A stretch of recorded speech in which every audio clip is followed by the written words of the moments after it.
लाना चाहते हैं। हम तो चाहते हैं बीमार भी जमीन संगठन और आपका भाई ये मंजीत सिंह नोटियाल आपसे वादा कर रहा है कि आने वाले 3 साल में सामाजिक परिवर्तन करके दिखाएंगे। आप जयंती पर वादा कर रहा हूं, क्योंकि ये जो चुनाव चल रहा है भाई, चुनाव तो 2 महीने का है। ये 2 महीने का चुनाव है, इसके बाद में काम हमें ही करना है, इन युवा साथियों को ही करना है। ये जो नीले गमछा वाले लोग हैं यही काम करेंगे।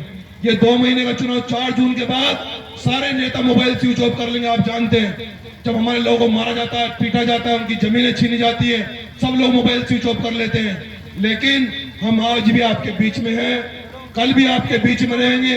बस ये कहना चाहता हूं बहुजन समाज के लोगों कि आज अगर आपने इतना भव्य कार्यक्रम करा, इतना सम्मान दिया, मुझे इतना प्यार दिया, लेकिन ये जब भी सफल मैं मानूंगा जब आप लोग मनुवादी रास्तों से हटके, आप मनुवादी रास्तों से हटके बाबा साहब की विचारधाराओं पे चलोगे।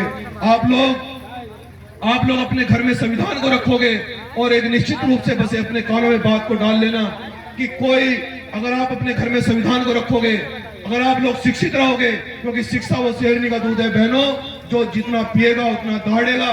और जो मनवादी लोग ही मैं बात बताना चाहता हूं, जो तुम्हें मनवादी ढोंग रचकर जो तुम्हें डराते हैं कि अगर तुम सांप को नहीं चढ़ाओगे तो वो नाराज हो जाएंगे, अगर उस देवी चारों धाम नहीं घूमोगे तो बेटा मर जाएगा। मैं पूछना चाहता हूं कि अमेरिका में तो ये कोई नहीं मिला, अमेरिका में तो कोई किसी को नहीं पूछता है, अमेरिका में तो मेरी माता बहनों कोई करवा चौथ का व्रत नहीं रहता, उनका तो पति आज तक नहीं मरा।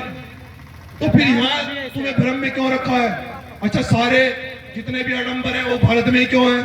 1-2 आडंबर भाई, 1-2 लोग अमेरिका में भी पैदा हो जाते। हम तो उनसे रिक्वेस्ट कर रहे थे कि सारे भारत में ही क्यों आ गए भाई?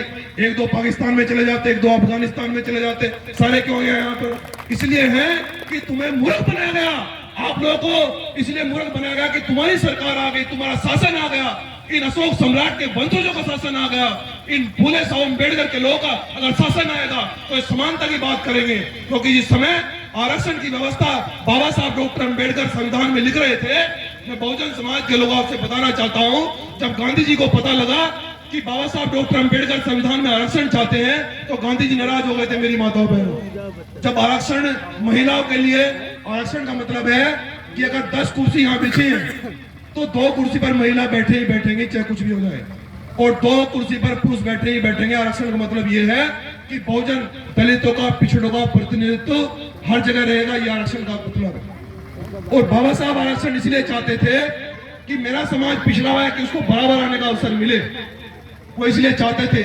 लेकिन जब गांधी जी को पता लगा माताओं बहनों कि बाबा साहब डॉक्टर अम्बेडकर संविधान में आरक्षण चाहते हैं तो गांधी जी नाराज हो गए। गांधी जी अनशन पर बैठ गए, भूख हड़ताल पर बैठ गए और डॉक्टर अम्बेडकर को कहने लगे, कि अम्बेडकर तुम संविधान में आरक्षण लागू करना चाहते हो, क्या चाहते हो? क्या तुम ये चाहते हो कि ये मजदूर के बच्चे, ये किसान के बच्चे हमारे बराबर में बैठे? क्या तुम ये चाहते हो? बाबा साहब डॉक्टर अम्बेडकर ने कहा कि मैं संविधान में रानी के पेट का चीर हरण जरूर करूंगा। इस देश के अंदर राजा का बेटा राजा नहीं बनेगा, इस देश के अंदर मजदूर किसान का बेटा भी डीएम, सीएम और पीएम बनता रहेगा। ये बाबा साहब अपनी बात पलट गए, और जब ये बात पलट गए तो गांधी जी ने फिर पूरे देश के नेताओं की मीटिंग बुलाई कि भाई अम्बेडकर तो बेड़ा गर्क कर देगा, ये मजदूर किसान के बच्चे कुर्सी पर बैठेंगे तो हमारी कुर्सी टेढ़ी हो जाएगी, फिर राज सत्ता चली जाएगी, फिर बड़े बड़े राजपाट खत्म हो जाएंगे, फिर तानाशाही खत्म हो जाएगी, फिर ये जो झुककर सलाम करना पड़ता था हमारे लोगों को, ये खत्म हो जाएगा। तो जब फिर गांधी जी ने सोचा कि भाई देश के अंदर सर्वे कराओ कि देखो अम्बेडकर के अलावा कोई और भी संविधान लिख सकता है, तो सबने सर्वे किया।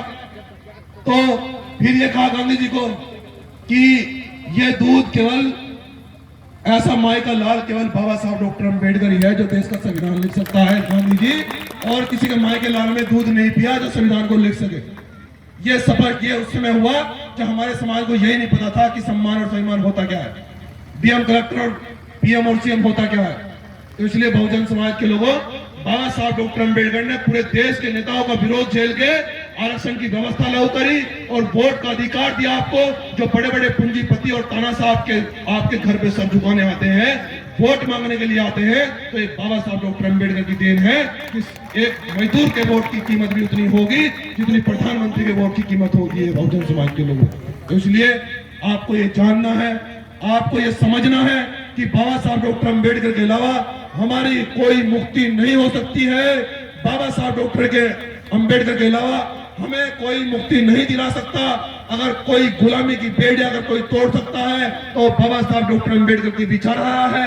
अगर हमें कोई डीएम और कलेक्टर इस देश में अगर कोई शासक बना सकता है तो बाबा साहब डॉक्टर अंबेडकर है। अगर हमारे कोई चार धाम यात्रा कोई है तो वो 14 अप्रैल है।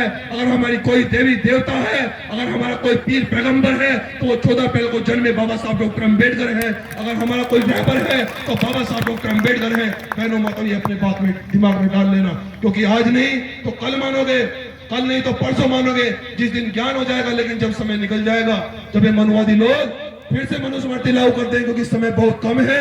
कुछ को तुम जगाओ, कुछ को मैं जगाऊं, इसलिए समय बहुत कम है। और एक ऐसी क्रांति इस देश के अंदर अब हमें करनी है कि बहुजनों का राज आएगा। और जब बहुजनों का राज आएगा तो ये मेरी जो माताएं बहनें हैं, ये बड़े बड़े मंत्रालयों में बैठेगी, कलेक्टर बनेगी, डीएम बनेगी। और ये जो नीले गमछे वाले खड़े हैं, इन्हें मैं आपसे वादा, एक और वादा कर रहा हूँ। जो लोग ये कहते हैं कि नीले गमछे वाले तो मोटरसाइकिलों पे घूमते हैं, ये दंगई है, ये हल्ला मचाते हैं। भैया जब अधिकार नहीं मिलेंगे तो हल्ला तो मचाएंगे, क्यों नहीं मचाएंगे। लेकिन मैं आपसे बहुजन समाज की युवा वादा कर रहा हूँ कि जो नीले गमछे वाले लोग खड़े हैं, इन्हें आने वाले 5 साल के बाद अगर यही तुम्हें केंद्रीय मंत्री की कुर्सी पर बैठे हुए ना दिखाई दे, तब कहना बहुजन समाज के लोग। ये मैं केंद्रीय मंत्री कुर्सी पर ये नीले गमछे वाले लोग बैठे मिलेंगे आपको, ये देख लेना। मैं आज से वादा करके जा रहा हूं, क्योंकि अब इस देश के अंदर चिंगारी लग चुकी है।